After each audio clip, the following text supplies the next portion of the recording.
خصوصی اور معزز خواتین و حضرات، وقت کی کمی کے باعث میں زیادہ نہیں بولوں گا. ویسے بھی میرے دلی تاثرات مجلے کے ادارے کی شکل میں آپ حضرات تک پہنچ چکے ہیں. تاہم ایک ضروری بات مجلس یادگار قابل کے سلسلے میں کہنا چاہوں گا کہ مجلس یادگار قابل کے زیر اہتمام بہت جلد تمام کلام قابل اشاعت پذیر ہو رہا ہے.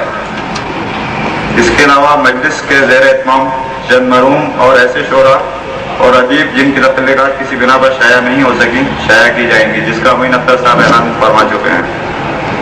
آخر میں تمام خواتین حضرات کا تہہ دل سے مشکور ہوں کہ آپ نے اس پروگرام میں شرکت فرمائی.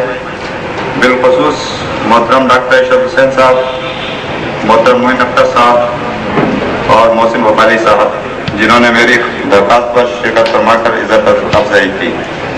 اس کے علاوہ اپنے تمام اسپانسرز اور آرٹس کونسل کا بھی مشکور ہوں جنہوں نے میرے ساتھ تعاون فرمایا. شکریہ.